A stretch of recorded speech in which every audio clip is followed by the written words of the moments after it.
what is your relationship status right now? What do you think it is? I'm kidding. I'm single. Okay. I'm single and I've been single for a while now. Okay. आणि I think for the not first time, but I think मला त्याची आता मजा अनुभवायला मिळते असंही मी म्हणेन. Okay.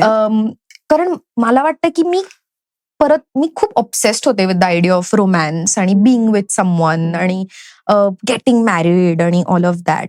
तर म्हणजे I think I was obsessed to a very great extent. आणि मला वाटत नाही की खूप लोकांना ते माहिती आहे ती बाजू माझी, कारण आता खूप काळ ती बाजू कोणी बघितलेली नाहीये. पण मला काही अँबिशन नव्हतं एका पॉइंटला. Okay. म्हणजे I think I just wanted to be with like who I was in love with, आणि I just saw a life with that person.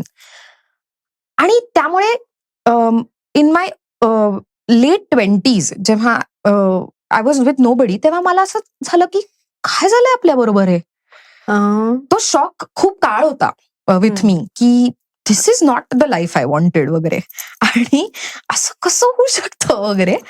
पण हळूहळू again I think I made peace with it. आणि मला असं लक्षात आलं की मी इतक्या वेगवेगळ्या गोष्टी केल्या ना, ज्या मी कधीच विचार पण नव्हता केला की मी करीन. म्हणजे मी सोलो ट्रिपला जाणं आणि doing various other things on the side, हे मी कधीच इमॅजिन केलं नव्हतं. कारण मी इतकी फोकस्ड होते की माझं आयुष्य असं असणार आहे आणि मी हे करणार आहे.